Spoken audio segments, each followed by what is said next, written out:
مقاصدنا واغفر لنا مقامك واسع الكرم ومن يطيق رسول الله جاءك به إلى الكريم تجلى باسم مرتقب يا رب بالمصطفى بلغ مقاصدنا واغفر لنا ما مضى يا الواسع الكرم اللهم صل وسلم وبارك عليه.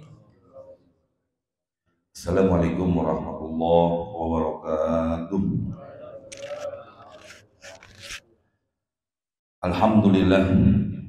Alhamdulillahirabbil alamin. Assalatu wassalamu ala asrofil anbiya wal mursalin sayyidina Muhammadin wa ala alihi wa ashabihi ajma'in, amma ba'du. Ayyuhal hadirun rahimakumullah. Bapak-bapak, saudara-saudara jamaah yang dimuliakan Allah Subhanahu wa taala, wabil khusus pembina dari Masjid Miftahul Jannah Pak Haji Sajili, Ketua DKM Masjid Miftahul Jannah Ustaz Haji Hidayat, dan pengurus yang lainnya Ustaz Anwar.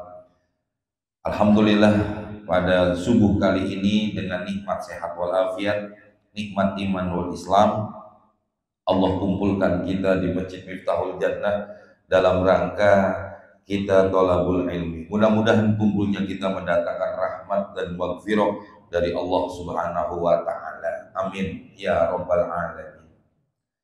Mari kita lanjutkan kajian kita pada subuh ini. Bismillahirrahmanirrahim. Wa qala al-Umaru Ibnul Khattab radhiyallahu anhu, wallahi mabtulitu bibaliyatin illa wa kana lillahi alayya fiha arba'u ni'amin. Kata Sayyidina Umar Ibnul Khattab radhiyallahu ta'ala anhu, wallahi, kata Sayyidina Umar, demi Allah. Jadi beliau mengawali kalimat ucapannya itu dengan bersumpah kepada Allah. Berarti tidaklah ada kalimat setelah sumpah itu sesuatu yang besar, sesuatu yang penting. Kenapa? Karena diawali dengan sumpah. Kayak kita jamaah, kalau diawali ucapan itu dengan sumpah berarti sesuatu yang kita anggap penting.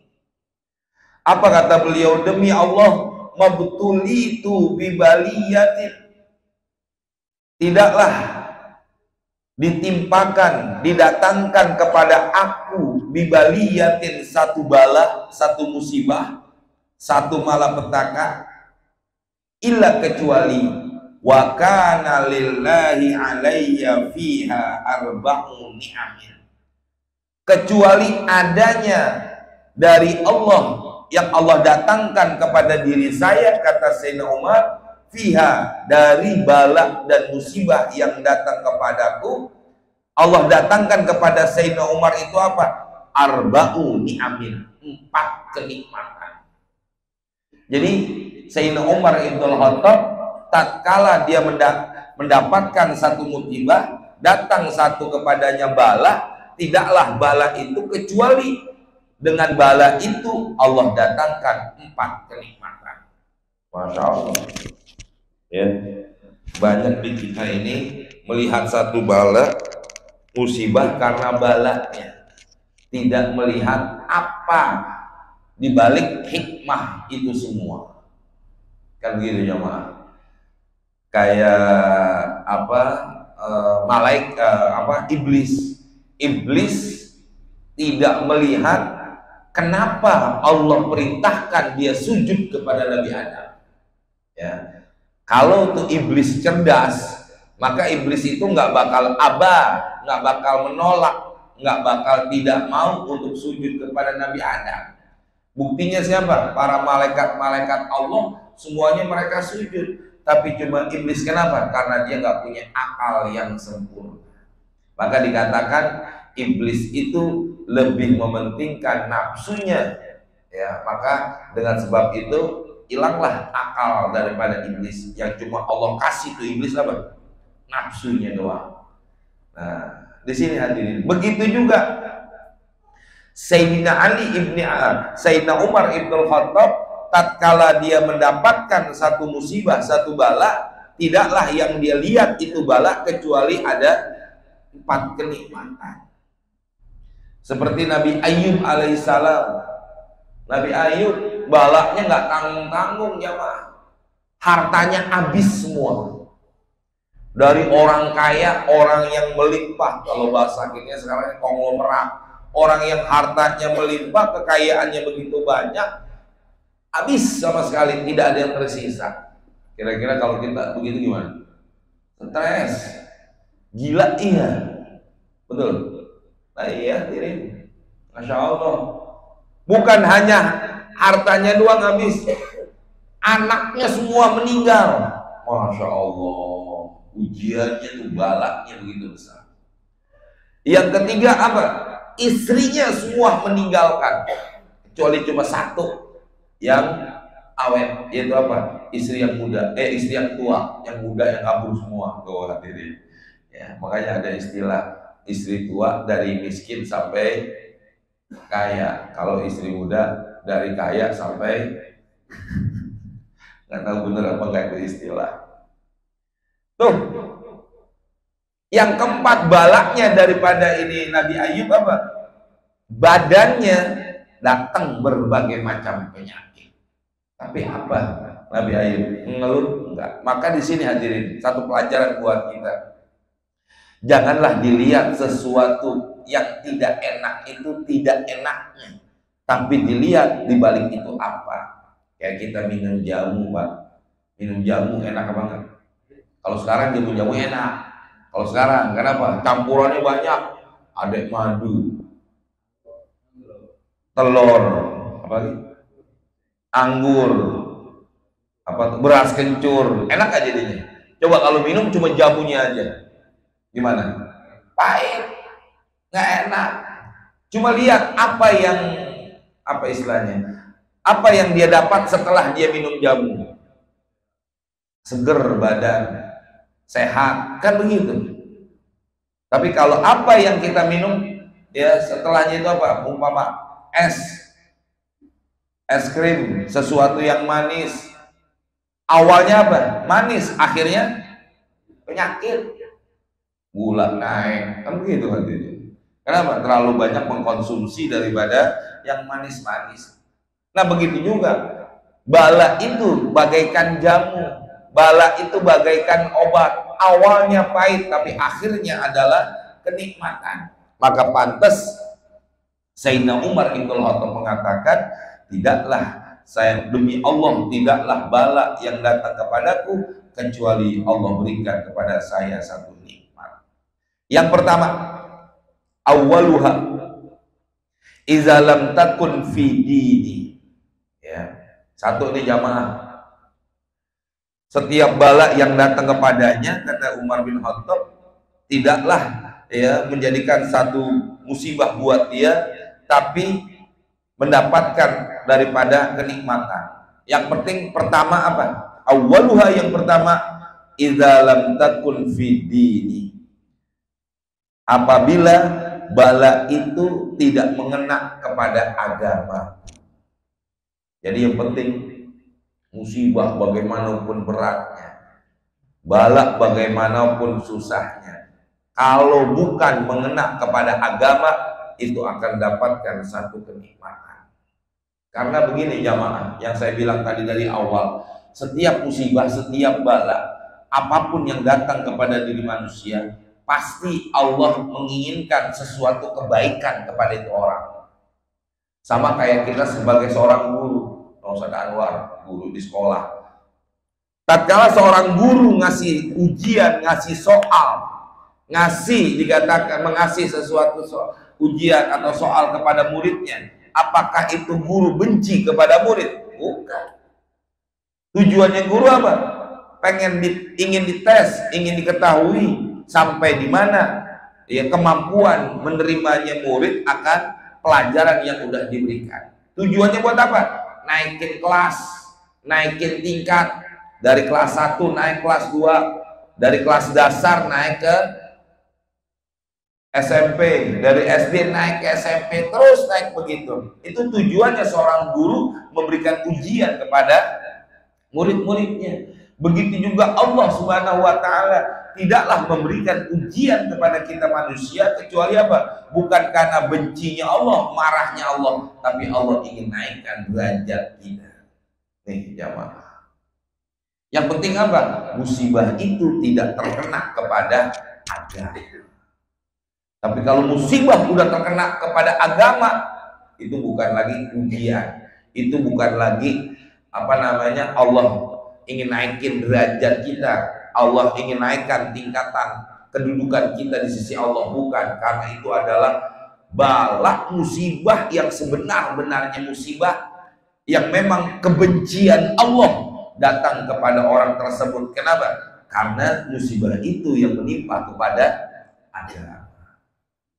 Nih jamaah, apa sih musibah agama? Makanya ada doa tuh yang sering dibaca oleh Rasulullah SAW. Ya Allah, jangan jadikanlah kebingungan kami tentang sesuatu perkara dunia, tapi datangkanlah kebingungan kepada kami tentang perkara agama. Pas kebingungan tentang masalah dunia, Pak. Nih, mohon maaf kalau kita sebaliknya sekarang, lebih banyak kebingungan tentang dunia daripada kebingungan tentang agama. Coba lihat sekarang jamaah, orang nggak punya duit, bingung apa bingung? Banyak bingungnya. Ya Allah, udah sore begini belum dapat rezeki. Ya Allah, udah siang begini dagangan belum laku. Oh, bingung tentang dunia. Tapi ada nggak? Ada sih ada, tapi jarang. Berapa banyak orang yang bingung? Ya Allah, udah jam 2:30 saya belum sholat zuhur. Ada Pak? Jarang. Tuh yang disebut dengan musibah agama yang begitu tuh. Dia mampu dan dia tidak ada rasa dosa, tidak ada rasa salah meninggalkan kewajiban dia kepada Allah. Itu musibah tentang agama. Dan sekarang udah banyak terjadi di kita, hadirin. Berapa banyak orang yang mengaku muslim tapi sholat? Betul nggak? Nggak tahu kalau Jumatan di sini banyak yang datang penuh ya. Pada sholat nggak? Wallahu alam juga. Hah? Nggak ada. Oh di luar sana. Banyak kayak nggak sholat. Pedagangnya itu maksudnya. Nggak tahu gitu ya. Tapi umumnya kita udah khutbah, khotib sudah khutbah, dia masih dagang. Kita selesai sholat, dia masih sholat apa enggak? Ya Allah alam nah. Ya, tapi kemungkinan besarnya enggak sholat. Kan musibah itu hadirin. Dia bingung tentang urusan dunia, tapi dia enggak bingung tentang urusan kewajibannya kepada Allah. Itulah yang disebut musibah agama. Yang kedua, mohon maaf, ini bukan nyinggung, tapi ini apa yang terjadi di kita di masyarakat. Banyak orang yang tidak mengerti ilmu agama, tapi mereka tidak mau belajar ilmu. Ini musibah. Ya. Kan yang bahaya nih, orang bodoh merasa pintar. Ini yang paling susah. Orang kalau udah bodoh tapi dia merasa pintar, nggak bakal bisa naik. Ya, nggak bakal bisa mendapatkan sesuatu kebaikan. Kenapa? Karena dia merasa. Makanya para ulama mengajarkan kepada kita apa? Janganlah kita merasa pintar. Kenapa? Karena pasti ada orang yang lebih pintar. Ada istilah apa? Langit di atas ada langit di atas langit. Istilahnya seperti itu. Dan ini yang menjadikan satu musibah besar buat kita semua jamaah.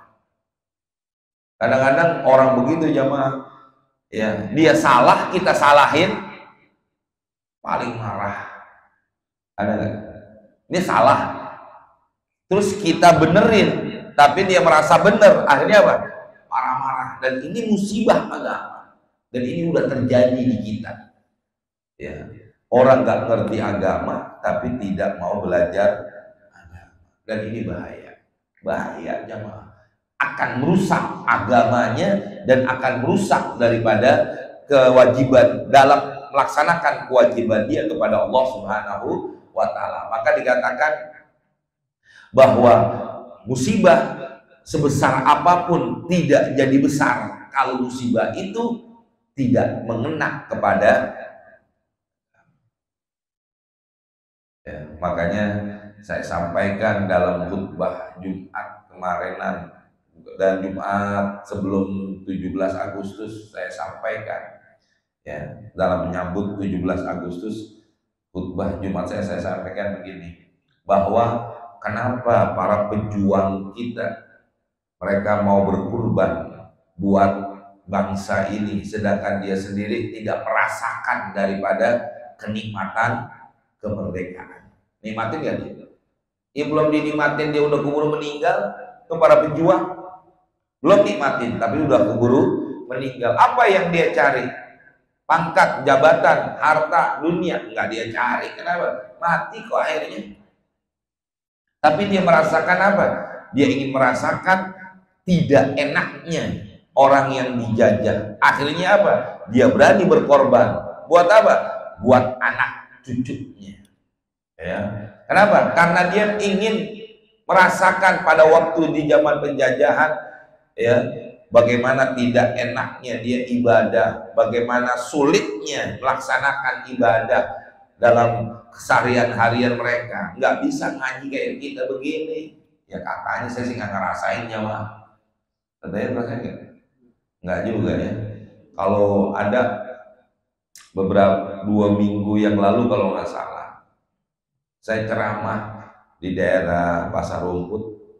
Itu ada orang bilang, Ustaz, jangan ngerasain dah zaman PKI begitu katanya. Kenapa Pak Haji? Dia umurnya udah 80 lebih. Ya. Ya Allah, dia bilang, dia dari Pasar Rumput kan ada kali itu, dia bilang. Itu kalinya aja Ustaz, setiap hari kita lihat kadang-kadang potongan kaki, potongan tangan, kadang-kadang ada badannya tapi palanya enggak ada tuh, tahun-tahun segitu. Pak Haji ngerasain, iyalah Ustaz, saya waktu itu masih kecil dia bilang, karena umurnya 83 tahun. Berarti tahun 65-an itu kejadian. Jangan ngerasain. Artinya apa? Mereka yang berjuang seperti itu merasakan bagaimana tidak bisa melaksanakan ibadah kepada Allah begitu sulit dan begitu susahnya. Tapi zaman sekarang orang tidak diganggu, tidak dihalang-halangi, tidak diancam, tapi mereka tidak bisa ibadah. Betul. Kalau zaman penjajah nggak bisa sholat, nggak bisa ibadah. Kenapa? Di bawah tekanan para penjajah. Takut mereka. Pantas kalau mereka meninggalkan ibadah. Tapi zaman sekarang tidak ada tekanan, tidak ada larangan, tidak ada ancaman dari manapun. Tapi banyak yang tidak mau ibadah. Ini musibah agama. Ya Mbak, betul. Banyak orang nggak bisa baca Quran tapi nggak mau belajar Quran. Musibah bukan? Ini musibah agama. Tapi kebanyakan kita menganggap musibah agama lebih ringan dibandingkan dengan musibah dunia. Pak, kita lebih bingung nggak punya duit, apa lebih bingung nggak bisa sholat? Pak, dua-duanya nggak mungkin suruh pilih antum. Mau makan membungkus, makan membungkus rakus banget loh. Makan juga bungkus. Ya, kalau suruh pilih antum. Pasti jawaban kita apa? Kita lebih bingung nggak punya duit daripada nggak bisa sholat, nggak bisa belajar, nggak bisa ngaji. Jujur Pak, ini udah termasuk musibah agama buat kita nih. Dan ini musibah paling besar yang terjadi. Itu satu, A'udzubillah min dzalik. Ya, makanya mohon maaf jamaah, musibah-musibah kita, balak-balak kita itu kenapa tidak langsung mendapatkan daripada hikmah, tidak mendapatkan kebaikan baik dunia ataupun akhirat, karena musibah agama kita anggap lebih kecil dibandingkan dengan musibah dunia. Maka pernah itu diungkap di dalam satu kitab, ceritanya begini jamaah. Ada seorang, ya, saya lupa di siapa orangnya nih.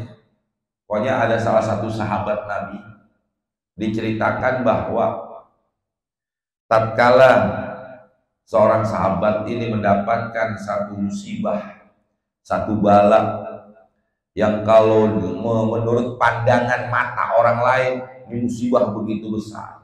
Kenapa? Anaknya meninggal.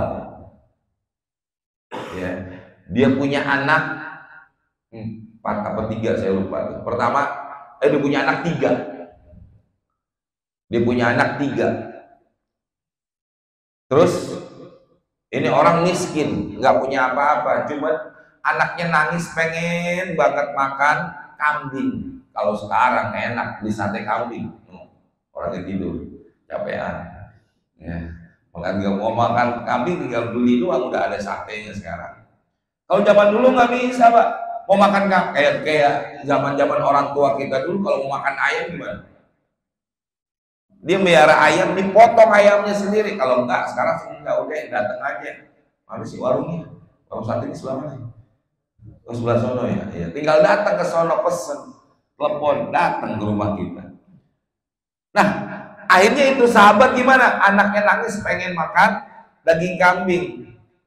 Suaminya ambil anak kambing, dipotong itu kambing. Setelah dipotong, dikulitin dan lain sebagainya. Ini 2 anaknya yang udah rada gedean, antara umur 7 dan 8 tahun. Ini anaknya 2 yang udah gedean 7-8 tahun. Kata abangnya ngomong begini, "Dek, mau tahu nggak apa yang dilakukan bapak kita tadi sama itu anak kambing?" Kata adiknya, "Mau bang, pengen lihat." Tuh abangnya ambil golok, digorok aja tuh anaknya. Anaknya apa? Adiknya digorok kayak bapak ngorok kambing. Mati kan anak yang kedua. Ini anak yang pertama takut. Kenapa? Karena ngelihat adiknya mati digorok, dia kabur ke atas gunung. Dia kabur ke atas gunung, ya. Nggak taunya di atas gunung ada macan, ada binatang buas, dimakan sama macan. Bapaknya ngelihat anak yang pertama menggorok anaknya, dia kabur, ngejar, kalau bahasanya dikejar. Ya, orang ngejar karena ke atas gunung, orang udah tua, udah payah. Akhirnya apa? Mati karena kehausan. Udah berapa orang yang mati? 3. Ibunya lagi masak kambing yang tadi nih, sambil gendong anaknya, karena anak yang ketiga masih kecil. Ya, dipanggil pak, nggak ada kok. Akhirnya gimana? Anak yang masih kecil ditaruh di atas, nggak jauh dari tempat tidurnya, nggak jauh, karena kan orang dulu ya kasur dapur ya di situ juga udah. Akhirnya ditaruh. Akhirnya apa? Ibunya ngejar bapaknya keluar, nggak taunya apa? Anak yang kecil nyamber panci, akhirnya panci lagi masak air ngerebus apa tadi kambing, kesiram sama anaknya, akhirnya mati. Gimana kira-kira Pak kalau dapat musibah kayak begitu? Sedih? Apa sedih? Dalam satu waktu, enggak dalam sehari, dalam satu waktu itu enggak jauh lah, waktunya enggak begitu lama. 4 orang meninggal semua. Akhirnya untuk menghilangkan kesedihannya, ini ibu dia tawaf di pinggiran Ka'bah. Dia merasakan tawaf, ya, untuk menghilangkan sedihnya dia tawaf. Tatkala dia tawaf, salah satu sahabat berkata, "Ini perempuan kok mukanya seger, mukanya ceria, mukanya enak, mukanya nggak ada rasa sedihnya, nggak ada rasa capeknya, nggak ada, pokoknya kayak orang biasa aja gitu." Ini perempuan berkata, ini seorang yang ikut tawaf berkata seperti itu, "Nih ibu kok seger banget sih, enak ya." Kalau bahasa kita cantik dan lain sebagainya. Emang nih ibu nggak pernah dapat musibah kali, karena yang ngomong nggak tahu kalau ibu ini baru dapat musibah. Ibu ini dengar apa yang dikatakan oleh ini orang. Ayo, apa kata ibu apa itu? Bapak nggak tahu ya, saya baru kehilangan 4 orang yang saya sayangi dalam satu waktu. Tapi itu saya tidak anggap itu musibah. Kenapa? Karena bukan mengena tentang agamaku, itu baru mengena tentang keluargaku. Sampai begitu jamaah. Jadi dia tidak merasa sedih, dia tidak merasa gelisah dengan sebab kehilangan keluarganya. Dibandingkan dia bilang, daripada saya nggak sholat, daripada saya nggak bisa ibadah kepada Allah, itu yang lebih saya takuti daripada kehilangan keluargaku. Masya Allah. Pak, kita kalau anak meninggal, ama kita ninggalin sholat. Sekali lagi pertanyaan saya nih Pak, anak meninggal, ama kita ninggalin sholat. Mana yang sedih? Hah? Ninggalin sholat tapi meninggalnya anak? Meninggal anak, ninggalin sholat biasa aja kita. Ini musibah agama.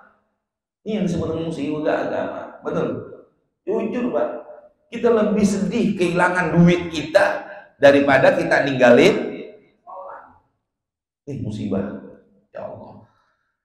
Yang kedua, kata Sayyidina Umar bin Khattab, jadi itu nikmat jamaah. Jadi bala itu akan jadi nikmat kalau bala itu tidak mengena kepada agama. Tuh, makanya bala jangan dilihat balanya. Yang penting bukan bala musibah itu menimpa tentang agama kita. Yang kedua, wasani idza lam takun a'zama minha. Yang kedua, kata Sayyidina Umar, idlam takun, tidaklah ada bala itu a'zamu yang lebih besar minha dari orang-orang yang hidup sebelum kita, yaitu daripada zaman-zaman sebelumnya. Musibah kita nih jamaah hari ini tidak lebih besar dari musibah yang pernah diterima oleh orang-orang tua kita dulu, atau bahkan orang-orang yang hidup sebelum kita.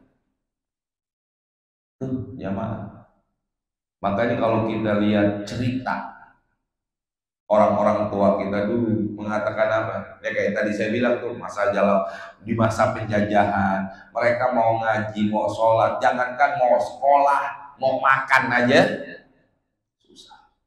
Makan apa dulu kalau orang bilang? Bukan sagu, timbul lah makan paling enak katanya ya. Kalau sekarang alhamdulillah nasi uduk apa sulam, sulam, loh, sisa kurban. Ini hadirin jamaah, musibah ini tadi kalau kita anggap musibah kita tidak seberapa dibandingkan dengan musibah yang pernah diterima oleh orang-orang tua kita dulu. Makanya jangan kita melihat musibah itu besarnya yang datang kepada kita, tapi yang jadi kita ukuran adalah seberapa besar musibah orang-orang dahulu. Yang kalau kita lihat, jangan musibahnya Nabi Muhammad, Nabi Ibrahim, Nabi dah itu terlalu besar musibahnya. Nabi Ibrahim mempertahankan iman dibakar. Nabi Muhammad mempertahankan iman diusir dari tempat kelahirannya. Tuh Nabi Muhammad dan nabi-nabi yang lain lah. Ya terlalu besar buat begitu jamaah. Coba lihat para wali-wali Allah, wali Songo yang kita lihat dah. Bagaimana dalam dia berdakwah, bagaimana dalam dia mempertahankan iman. Ya, sampai apa? Sunan Muria naik ke atas gunung. Kenapa? Karena dikejar untuk dibunuh sampai dia naik kayak begitu. Kita ada yang seperti itu? Tidak ada jamaah. Maka musibah kita, bala kita tidak seberat apa yang ditimpakan oleh Allah kepada orang-orang yang sebelum kita. Makanya lebih enak zaman sekarang dibandingkan zaman dahulu. Kenapa? Musibahnya lebih besar dari ini semua. Makanya ya jangan kita, makanya saya bilang dari awal, jangan melihat musibah itu akan musibahnya, tapi lihat di balik musibah itu pasti ada 4 kenikmatan. Kenapa? Karena musibah kita tidak seberat musibah orang dulu. Yang ketiga, wasalisu iza lam takun muharramar ridha biha. Yang ketiga, hikmah dikatakan musibah itu, bala itu tidaklah kecuali mendapatkan 4 kenikmatan. Yang mana? Yang ketiga, iza lam takun, tidaklah ada musibah yang datang kepada kita muharrimar ridha, terhalang daripada ridhonya Allah. Kalau bahasa kita begini, biarin Allah Allah kasih saya bala, biarkan Allah kasih kita musibah, yang penting apa? Allah ridho sama kita. Karena ridhonya Allah itu mengalahkan segala sesuatunya. Ya, kayak doanya Abu Nawas itu, ilahilas tulil firdausi ala, ya Allah, ya saya bukan termasuk ahli surga, tapi kalau engkau masukkan saya ke neraka, saya tidak kuat. Yang penting apa dia minta? Saya minta ridhomu ya Allah. Kenapa? Karena kalau segala sesuatu itu udah ridho, udah senang, apapun nikmat. Pak, ini digambarkan kayak gambarnya begini. Kita datang ke namu ke rumah teman kita. Kita namu ke rumah teman kita, disiapin tuh makanan macam-macam. Ya. Disiapin berbagai macam makanan, minuman yang enak. Tapi muka lain, muka teman kita yang punya rumah asem. Tahu? Asem. Kita ajak ngobrol, melengos begini. Enak banget? Enggak enak. Kenapa? Karena tuan rumahnya nggak ridho, nggak seneng dengan kedatangan kita. Dianggap kita datang ini jadi beban. Nggak enak. Tak betah gue lah. Kenapa? Tuan rumahnya nggak enak dilihatnya. Pulang. Oh. Betul Pak? Coba kalau tuan rumahnya open, tahu open? Tuan rumahnya perhatian, tuan rumahnya menghormati kita. Makanan nggak seberapa sih, minumannya nggak seberapa nikmat, tapi tuan rumahnya open, enak. Nggak terasa kita ngobrol, nggak terasa kita berkumpul. Kenapa? Open. Nah di sini jamaah. Kata ini ulama, kata Umar bin Khattab, biarin saya dapat bala, tapi bala ini yang tidak menjadikan menghalangi ridhonya Allah, sayangnya Allah, senangnya Allah sama saya. Kenapa? Karena belum tentu seorang Allah berikan dia bala menunjukkan Allah benci kepadanya. Kayak kita Pak, anak minta beliin motor, karena kita anggap nih anak belum mampu untuk naik mengendarai motor, beliin. Enggak. Tapi tuh anak ngomong apa? Bapak pelit, bapak nggak sayang. Saking sayangnya itu bapak, maka kita nggak beliin motor tuh anak. Bukan karena kita benci, bukan, karena sayangnya kita. Nanti kalau saya beli motor balap-balapan, ngetrek, yang bahaya siapa? Tuh anak. Tuh sama kayak kita Pak. Ya Allah, kasih saya kaya, kasih saya banyak harta. Allah nggak kasih, Allah sayang. Apa Allah benci? Allah sayang. Mohon maaf Pak, kita kalau lebih kaya dari ini, datang nggak nih subuh? Kita kalau lebih kaya dari ini, dari apa yang kita punya nih sekarang, lebih kaya, ada di Miftaul Jannah atau lagi di puncak? Puncak, lagi jalan-jalan kan begitu. Betul nggak Pak? Iya, jujur aja kita. Maka ini dikatakan, jadi yang penting apa? Biarin musibah bala, yang penting Allah masih ridho sama kita, Allah masih sayang sama kita. Itu yang kita harapin. Ya. Jadi jangan kita ngelihat bala itu adalah satu kesusahan dan kesulitan. Ya Allah, memang berat dan memang susah. Yang terakhir, yang keempat, udah mulai habis suara ini. Warabi anni arjus sawaba 'alaiha. Yang keempat, yang dikatakan nikmatnya bala itu apa? Saya berharap dengan bala ini mendapatkan pahala. Ya, balasannya adalah pahala dari Allah Subhanahu wa taala. Kalau kita menerima bala ini dengan ikhlas dan sabar. Tidak ada satu manusia pun yang pengen dapat bala, dapat susahan. Tapi kalau dapat bala, biarin itu bala, tapi mendapatkan pahala dari Allah Subhanahu wa Ta'ala. Siapa orang yang pengen susah? Nggak ada. Ini apa istilahnya jamaah? Saya mau cerita dikit kan, waktu yang udah tak mungkin kan. Suara saya juga udah mulai habis. Saya mau cerita begini jamaah. Saya lagi bangun pesantren ya, di Bandung. Tak saya bukan saya mau minta nyari dana enggak. Ya, kalau jamaah mau bantu silakan. Saya mau cerita begini jamaah. Mohon maaf nih Pak. Saya memang lagi perlu dana banyak. Hari gimana?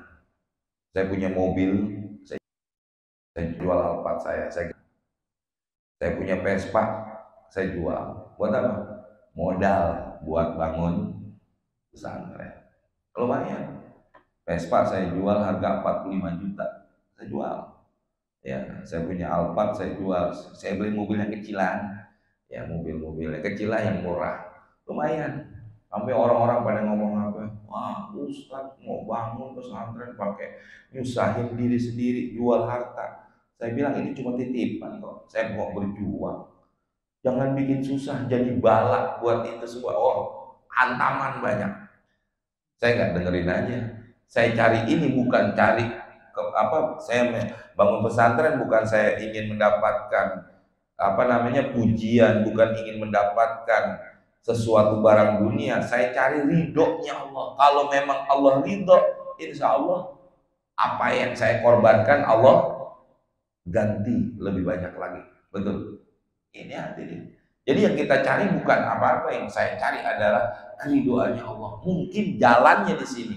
Dan ini yang dikatakan disebut apa? Balak musibah itu jadinya. Astagfirullahaladzim. Dan ini yang dikhawatirkan, yang akhirnya apa? Menjadikan kita gagal atau kita meninggalkan daripada ujian dan cobaan dari Allah Subhanahu wa Ta'ala. Dan inilah hadirin yang mau saya sampaikan.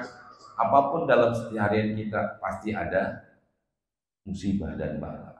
Tapi jangan lihat musibah bala itu musibah, tapi lihatlah itu bala sebagai nikmat. Tapi belum bisa kita, Pak. Bisa belum? Bala kita lihat sebagai nikmat, belum bisa. Enggak kayak Nabi Ayub. Kalau Nabi Ayub kan ngelihat bala itu jadi nikmat. Buktinya apa?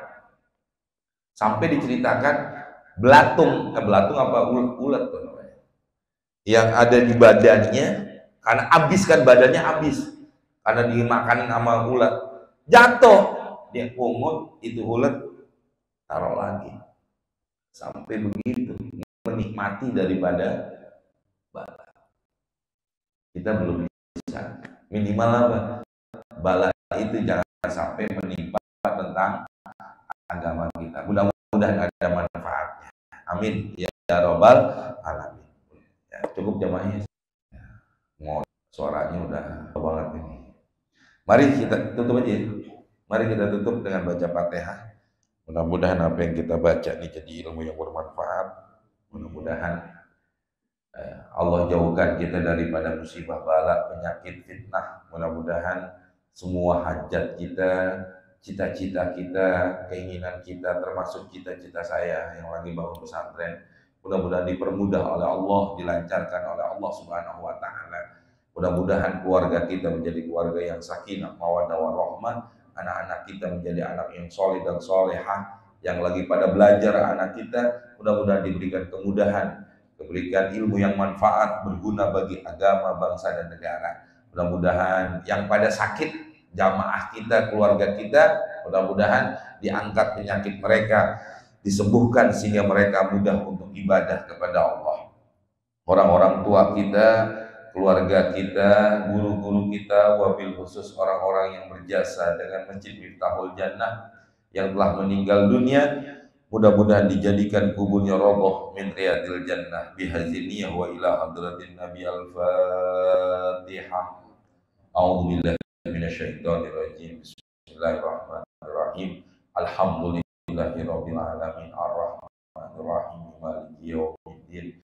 Iyyaka na'budu wa iyyaka nasta'in ihdinas siratal mustaqim siratal ladzina an'amta عليهم والضالين آمين. Alhamdulillah rabbil alamin sayyidina Muhammad wa ala ali sayyidina Muhammad. Allahumma anfa'na bima 'allamtana wa 'allimna ma yanfa'una wa zidna 'ilman nafi'a. Rabbana atina fid dunya hasanah wa fil akhirati hasanah wa qina azabannar. Sallallahu alaihi wasallam Muhammadin wa alihi wasallam. Alhamdulillahi rabbil alamin. Assalamualaikum warahmatullahi wabarakatuh.